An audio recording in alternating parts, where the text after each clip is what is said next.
There were three things wrong when I woke up that morning. First, her shoes were on the wrong side of the bed. Second, the candle had burned all the way down to the glass, still smoking. Third, she was crying. Not loudly, not openly, but the kind of crying where her back stays perfectly straight and her eyes leak like a faucet someone forgot to shut off. She hadn't slept. I could tell by the way she sat, stiff as stone, fully dressed by 6:13 a.m. With that tight beige blazer she only wore to convince people she was composed. Her hands were folded neatly in her lap, but her thumbs wouldn't stop twitching, like she was trying to hold a decision in place before it exploded. "What happened?" I asked. She didn't answer. Her eyes didn't even move. Then she whispered, like someone rehearsing a lie. "It was just a dinner." The clock ticked behind her. I could hear the neighbor's sprinkler outside. A bird hit the window and fluttered away. And all I could do was stare at the imprint on the carpet, the heel mark her shoe had made next to my side of the bed. She hadn't put them there by accident.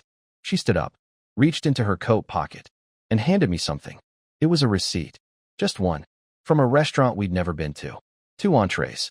3 cocktails. 1 dessert. 1 room key. No explanation. No context. No scribbled apology. Just the numbers. The proof. The silence. That was the first time I ever heard my heart make a sound. I sat at the kitchen table for over an hour, just holding the receipt. I didn't read it again. I didn't have to. Every number, every item, every timestamp was already engraved in my brain like a scar I never asked for. It wasn't the total that hurt. It wasn't even the damn dessert, which I knew she never ordered when she was alone because she was self-conscious about her teeth. It was the room key line at the bottom. The words, "1 Queen, Level 14, printed in faded thermal ink like it meant nothing. She hadn't said a word since handing it to me. She just stood there by the door with her hands clenched like she was trying not to disappear into herself. I wanted to yell. I wanted to throw the receipt at the wall, or ask her how long she'd been lying to me, or why she didn't just stay gone if this was what she wanted. But instead, I did what I always do. I whispered, "Why?" She blinked. That was all. Her lips didn't move. Her eyes didn't shift. So I asked again, louder this time. "Why?" She finally spoke, but her voice wasn't the one I knew. It was flat, detached, like she had pre-written the answer in her head weeks ago. It didn't mean anything. I needed to feel something else. For one night. I felt something snap inside me, but it didn't make a sound. It was like when you bend plastic past its limit, that silent give right before it breaks. "I'm something else," I said. "I've been something else for 10 years. She looked away like the words physically burned her. I don't know how long we stood there, not talking. The sun crept up behind her through the frosted glass, making a glowing outline around her figure. She looked angelic, and I hated that. Hated that even now, even this, couldn't make her ugly to me. Eventually, she walked upstairs and closed the bedroom door without another word. I sat back down. The candle was still there, burned all the way out. A small pool of wax hardened at the bottom. I stared at it, then got up and checked the trash. Her lighter was in there, buried beneath crumpled napkins and an empty mascara box. Like she'd already decided this part of her life was over. The rest of the day was a blur. I couldn't eat, couldn't focus. My mind kept replaying every night she came home late, every time she said she was exhausted, every hug that felt 1 second too short. And worse, all the times I ignored it. Because I trusted her. Because I thought doubt was poison. Around 7 p.m., I finally went back upstairs. She wasn't there. I called her name. Once, twice. No answer. The closet door was open. Her suitcase was gone. She had packed while I sat downstairs with the proof of her betrayal still sweating in my hand. But the worst part? She left the candle in the center of our bed. No note. No goodbye. Just that stupid peach candle, still warm from her hands. That night, I didn't sleep. Not a second. I lay on the edge of the bed like a stranger in my own home, staring at the ceiling fan spin slow circles above me, still trying to understand why she'd leave the candle. Of all things, the candle. It was symbolic, obviously. A parting gesture. But was it guilt? Was it nostalgia? Or was it just a cruel way to say, "I don't need this anymore"? By 5 a.m., the silence in the house was unbearable.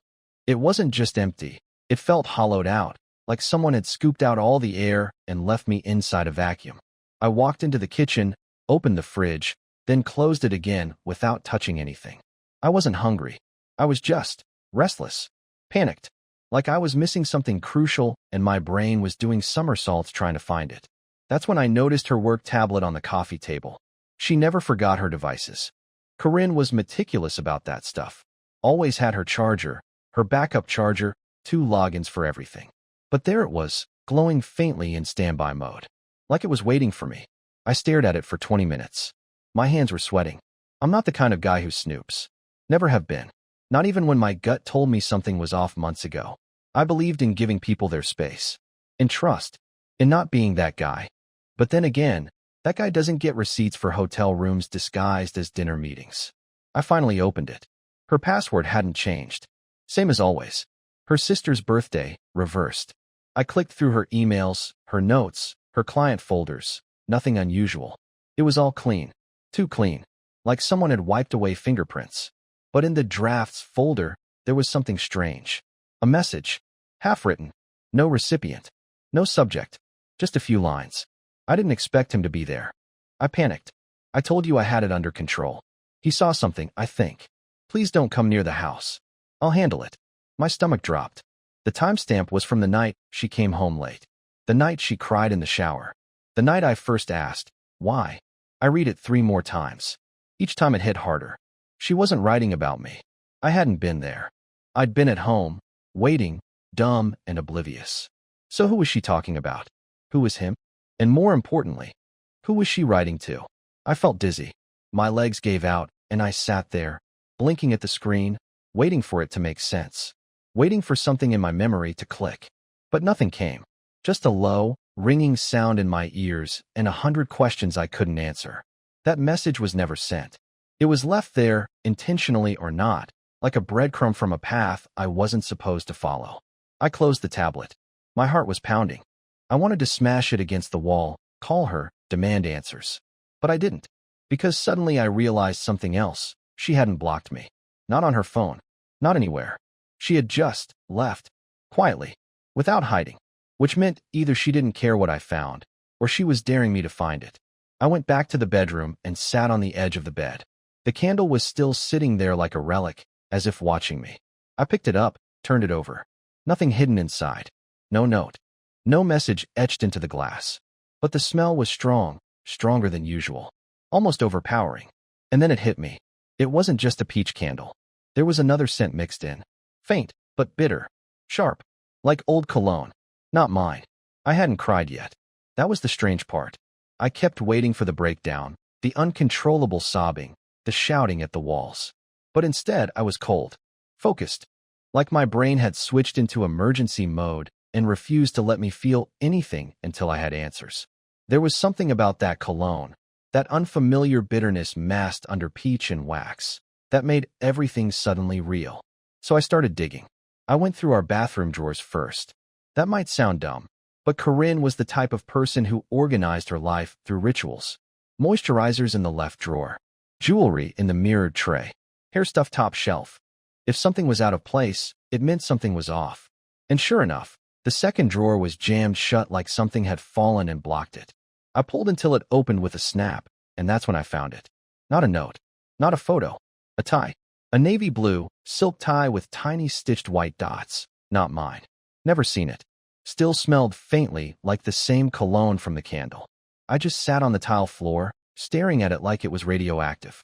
Holding it by the very tip like if I touched too much of it, I'd become contaminated. That tie didn't belong to anyone I knew. Not my brother. Not any of her co-workers I'd met at the Christmas party. It was expensive too. I checked the tag. The brand was something French, something neither of us would ever buy, which meant one thing. He had been here. Not just in her life. In my house. At that point, I wasn't even angry. I was just hollow. Like someone had scooped out the last of my hope with a spoon. But the worst part was that even though she was gone, I could still feel her all over the place. Her mug was in the sink. Her sandals were under the bench near the hallway. Her voice kept echoing in my memory, especially that stupid, nervous laugh she gave when I asked about the candle.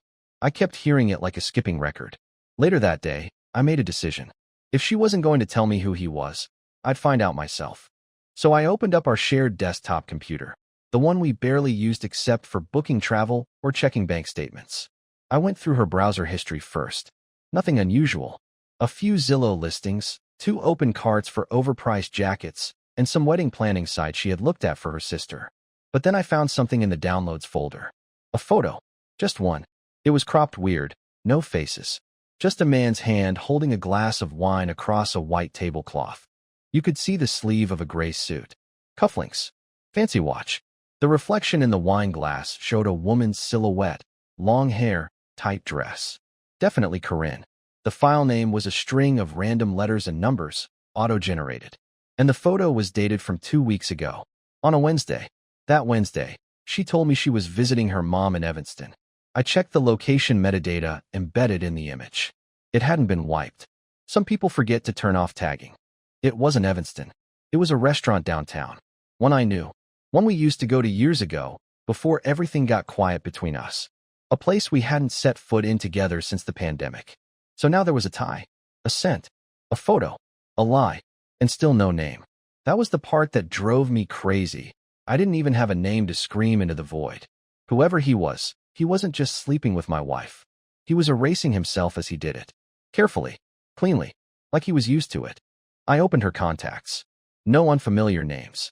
I scrolled through her call history, nothing weird. But then I noticed something. A gap. A consistent time gap between 4 p.m. and 6 p.m. almost every Thursday for the past 2 months. No calls. No texts. Just silence. That was her gym time. Except I checked the gym app on her phone. She hadn't checked in since March. Something about that silence, that 2-hour vacuum, made my skin crawl. I had no proof. No address. No plate number. Just a time. But it felt important. Like if I could just see what happened during those windows, I'd find him. The worst part? Deep down, I knew she wasn't in love with him. She was running from me. And whatever she was running toward, it wasn't over yet. I started watching Thursdays like a scientist studying a fault line, waiting for the tremor. There was something wrong with that day, and now that I'd noticed the gap, I couldn't ignore it. For the next week, I tracked everything. I checked the gym app again and again, nothing. No check-ins. No steps recorded. No Spotify playlists for workouts. It was all a lie. But it was a specific kind of lie, routine and careful. That meant it wasn't random. It meant it was rehearsed. And if she'd been this careful for months, then that meant there was more to uncover. I checked our shared Google Calendar next, even though we rarely used it anymore. Buried between meetings and dentist appointments was a recurring placeholder every Thursday from 4 p.m. to 5:30 p.m. labeled only as Wellness Hour. That was new. I clicked on it. No details. No address. Just those 2 words. Clean. Ambiguous. And damning. I didn't tell anyone. I couldn't. I was too embarrassed. What was I supposed to say? Hey, my wife might be cheating on me, but leaves behind no trace. No lipstick. No hair on a shirt. Not even a missed call. Just a smell and a ghost. No. I kept it inside. I ate with headphones on and kept the TV running even when I wasn't watching it because the silence had started whispering back. I wasn't just doubting her anymore. I was starting to doubt myself. So I made a decision. I would follow her. I waited until the next Thursday, stomach tight, hands sweaty, pretending everything was normal. I even made her coffee in the morning, the way she likes it. Extra cinnamon, almond milk, splash of vanilla. She smiled like nothing had happened. Like we hadn't stood in this same kitchen 3 mornings ago, staring at a photo neither of us wanted to explain. She kissed me on the cheek before she left for work, and I felt a chill I couldn't shake. At 3:45 p.m., I drove across town and parked across from her office building. I waited, engine off, hoodie up, feeling like some washed-up PI in my own marriage. At exactly 3:58, she stepped outside, phone to her ear, laughing. That laugh, that same one she used with clients and family, the charming, light one that never made it home anymore. She wasn't dressed for the gym. She wore a navy trench, white blouse, gold chain necklace. Business casual, but too polished, too crisp. She got into her car. I followed at a distance. We drove for almost 20 minutes, out of downtown, through a quiet residential area I didn't recognize. She turned into an underground parking garage connected to a 5-story mixed-use building with no signage. Offices above, retail below. I parked 2 blocks away and walked the rest. From the outside, it looked like a wellness studio. Minimalist signage. Frosted windows. Neutral colors. Something out of a lifestyle blog. It was called Solace and Form. I'd never heard of it. I waited. 15 minutes. 20. Nothing. Then a man stepped out. Tall. Mid-40s. Gray-flecked beard. Wearing black tailored slacks and a cream sweater, holding a leather portfolio like he'd just come from court. He walked with that annoying kind of confidence, like the sidewalk was made just for him. He didn't look around. Didn't check his phone. Just got into a silver Jaguar and drove off like the world owed him a favor. At 5:33 p.m., Corinne came out. She didn't look rushed. She didn't look guilty. She looked calm, relaxed even, like she'd just gotten a massage or had a nap. But the way she touched her necklace, sliding the charm back and forth between her fingers, that was her tell. She only did that when she was lying. She got into her car and drove home. No detours. No calls. I didn't follow her this time. I stayed behind and circled the building again. Found a back entrance. Next to it was a buzzer directory. Only 3 names were listed. 2 businesses. 1 individual. Dr. Julian V. Harris, private practice. Suite 4B. I memorized the name like it was a password. I didn't know what he did. Therapist? Coach? Consultant? But I knew it was him. The Jaguar. The calmness. The absence of any digital trace. I Googled him that night. Nothing public. No social media. No website. Just a LinkedIn with almost no information and a handful of professional mentions from obscure conferences. His license was real, but vague. Registered as Cognitive Performance Specialist. Whatever that meant. But here's the thing. When I searched his name in our shared email account, it autofilled. She had deleted the message. But the system still remembered the search. So now I had a name. A location. A pattern. But no confession. And no idea if I was dealing with a man she loved, a man she paid, or something far worse. I didn't sleep again. That entire night, I lay in bed staring at the ceiling, still picturing him, Dr. Julian V. Harris, walking out of that building like he had no idea he was setting fire to my marriage. Or maybe he knew exactly what he was doing. That was somehow worse. He hadn't looked rushed or secretive. He looked like a man completely at ease in the middle of a carefully designed lie. And Corinne? She came home that night humming. Actually humming. She kissed me on the cheek, poured herself tea, and talked about a podcast episode one hadn't listened to. She was softer, lighter. It was like she had rebooted herself. Whatever was happening on Thursdays wasn't just some secret she was hiding. It was a version of her I didn't know existed. And I realized something awful as I watched her eat cereal on the couch. She looked happier without me. The next morning, after she left for work, I did something I never imagined myself doing. I made an appointment with Solace and Form. I used a fake name, Sam Porter, and requested a consultation with Dr. Julian V. Harris. I didn't know what I was walking into. I didn't know if it was therapy, some kind of high-end coaching program, or something shadier. All I knew was that Corinne saw him every Thursday, left with peace in her eyes, and lied to my face about it. They responded within the hour. Appointment confirmed. Friday at 4 p.m. Suite 4B. The building looked different in the daylight. Less mysterious, more sterile. Neutral grays, clean glass. The kind of place you'd never remember if you passed it twice. I sat in my car across the street until 3:58, palms sweaty, pulse ticking in my ears. I didn't know what I was going to say. I didn't even know what I wanted from this. Answers? A confession? Proof? Or just someone to blame? I buzzed the door, gave the fake name, and a soft female voice welcomed me in. The elevator smelled like sage and pine. Calming, probably on purpose. Suite 4B had no signage, just a small brass plaque that read private practice, by appointment only. Inside, the air was quiet and warm. The waiting area looked like it was stolen from a magazine. Minimal, cozy, intimate. A soft piano melody played from somewhere unseen. A woman behind the desk, early 30s, red lipstick, tailored charcoal dress, greeted me with a smile like she already knew everything I wasn't saying. Mr. Porter. Right on time. Dr. Harris will be with you shortly. I nodded, said nothing, and sat down. The walls were lined with abstract art. Nothing identifiable. Just patterns. Curves. Suggestion over definition.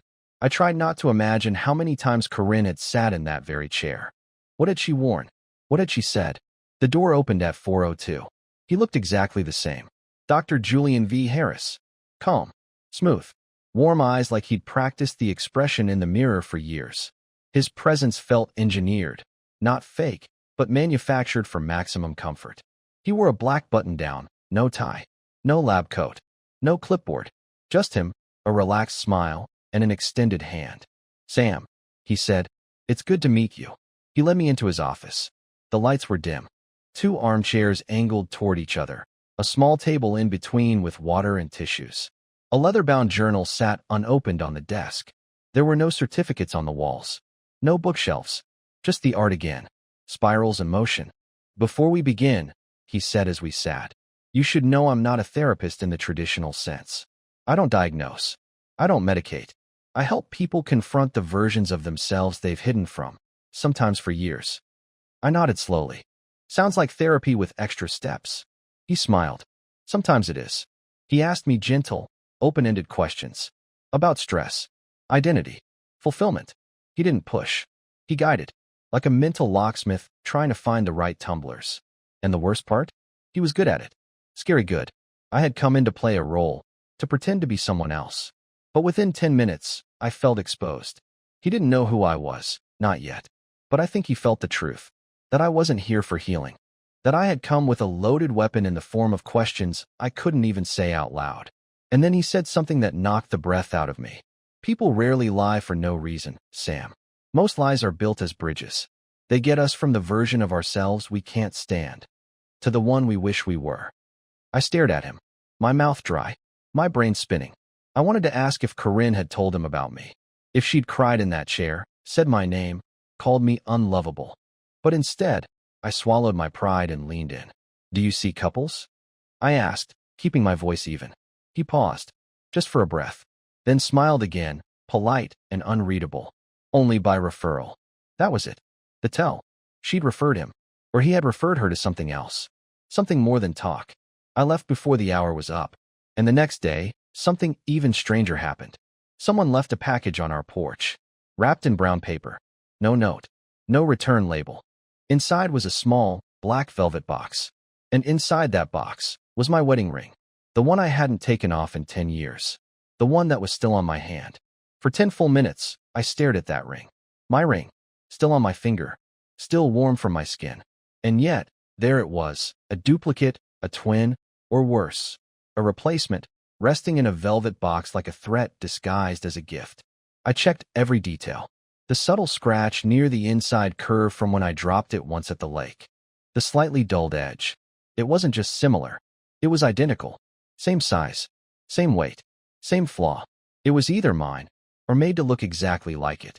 But the implications of either were impossible to hold in my head for long, without feeling like I was slipping into some kind of manufactured madness. I didn't tell Corinne. I didn't mention the box when she came home that night humming again, like the week had been a spa retreat and not the slow dissolution of our reality. I just placed it in my desk drawer, locked it, and sat through dinner as if I wasn't holding a quiet, spiraling panic inside me. She told me about a new coworker, a marketing pitch, a funny thing someone said on the train, all with that lightness in her voice, like she had exhaled something heavy and hadn't inhaled since. I tried to mirror it, to smile and nod at the right beats, but I kept glancing at her hand. She wasn't wearing her ring. When had that started? The next morning, I searched the entire house for her ring. Jewelry drawers, bathroom counters, laundry basket, even under the bed. Nothing. It wasn't misplaced. It was gone. And somehow, the silence around it, the absence of any excuse or lie, was worse than if she had just said she took it off for work or for comfort. Because now we weren't even pretending anymore. That day, I called Solace and Form again. I didn't ask for an appointment. I just asked one question. Is Dr. Harris licensed to practice couples therapy in this state? There was a pause, then a soft but firm, "I'm sorry, I'm not able to disclose licensure details over the phone." Click. I spent the next 3 hours digging. Every database, every registry, the state board, even obscure coaching forums. His name showed up just enough to feel legitimate. Scattered panel appearances, thought pieces with vague titles like Resilience Through Surrender and Reframing Identity in High-Conflict Environments. But nothing specific. No client testimonials. No affiliations with hospitals or networks. No pictures with colleagues. It was like he existed just outside of verifiable space, just enough presence to be real, just enough fog to feel curated. So I did something reckless. I drove back to the office building at night. It was after 9 p.m. The street was empty. Most of the windows in the complex were dark, but Suite 4B was lit, faintly.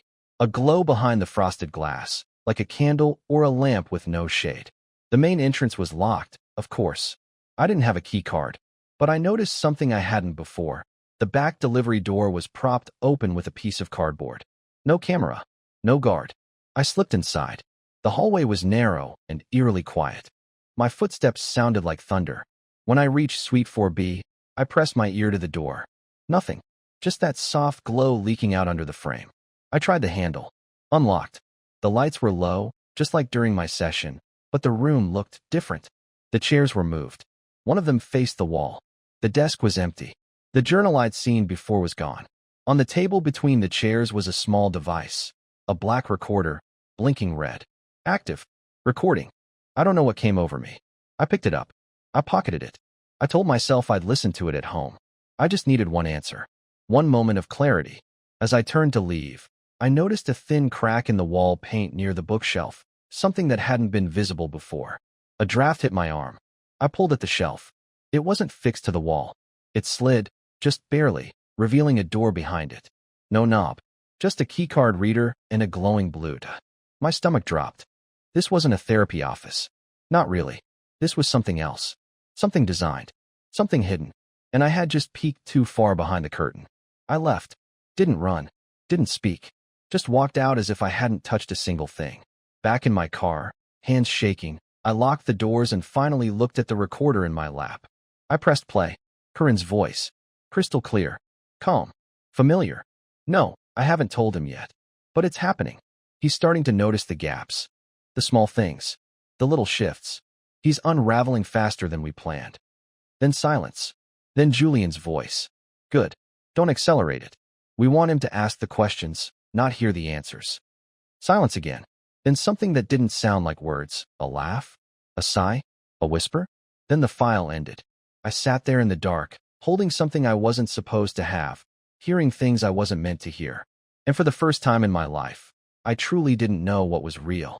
Not my marriage. Not my memory. Not even myself. I didn't sleep the night I heard that recording. I just sat in the garage with the door closed, the engine off, the windows fogged from my breath, clutching the recorder like a confession I hadn't earned the right to hold. I played it again, and again, until the battery died. For hours, I tried to make sense of it. Tried to piece together how a marriage could become a stage, how a man like Julian could exist in shadows, but shape lives with surgical precision. I even wondered if I had ever truly known Corinne, or if I had simply loved a version of her that no longer existed. Maybe she had outgrown me. Maybe I had outgrown myself. But somewhere around 4 a.m., with the stars just starting to fade into dawn, something strange happened. I stopped panicking. The chaos slowed. I took a deep breath and realized I wasn't afraid anymore. Because for the first time in months, I finally had something I hadn't had since this all began. Perspective. The lies. The late nights. The manipulation. The ring in the box. It all pointed to something bigger, yes, but it also pointed to a woman who no longer knew how to tell the truth without creating a theater around it. And a man who, for too long, waited quietly in the audience. The next morning, I placed the recorder on the kitchen table. I didn't leave a note.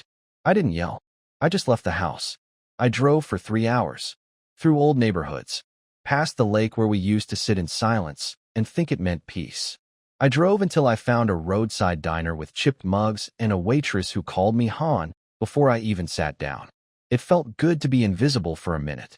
When I came home, Corinne was waiting. She didn't look angry or scared, just tired. Like the performance was over and she didn't know what to do without the script. She looked at me for a long time before she spoke. Elwood, she said softly, you didn't deserve any of this. It wasn't an apology. It wasn't even an admission. But somehow it was enough. I nodded. Then I said something I hadn't rehearsed. Something that came from a part of me that had survived this entire storm, quietly watching from the shadows. I know, and neither did you. She started crying then. Not the quiet, secretive kind I'd seen in the mornings, but full-bodied, open tears. And I didn't comfort her. I just let her cry. Because maybe for the first time, it was real. We didn't fight. We didn't bargain. We sat across from each other at the table for almost an hour, saying everything without saying too much. Then she handed me the ring. Not the one from the box, my real one. The one I'd worn for a decade. She had taken it while I slept, weeks ago. Not to hurt me, but to replace it. She said it had become too scratched, too worn, and she thought a new one might somehow help us reset. That's when I realized something even stranger. There was no affair, no physical betrayal, just distance, layered over with secrets and experiments in identity. Corinne had gone to Julian not for passion, but for reinvention, to unbecome someone she thought was broken. And in that process, she forgot to include me. Julian wasn't a lover. He was a manipulator, a man who offered emotional theater under the guise of self-growth. He preyed on vulnerability, on people like Corinne, and maybe people like me too. We filed a formal complaint. Quietly. We never heard back. Weeks passed. We didn't fix things overnight. There were still long pauses in conversation, still quiet dinners. But the pretending stopped. And that was the first healing. Eventually, we started again. Not as husband and wife, but as people trying to remember who they were when they first met. We took separate spaces, separate therapists. We started walking together in the mornings without talking about the past. Just steps forward. One day, she asked if I wanted to take a road trip. No map, no plan, just the open road like when we were younger. I said yes, not because everything was fine, but because for the first time, it was true. And sometimes, the truth doesn't destroy you. Sometimes it sets you free.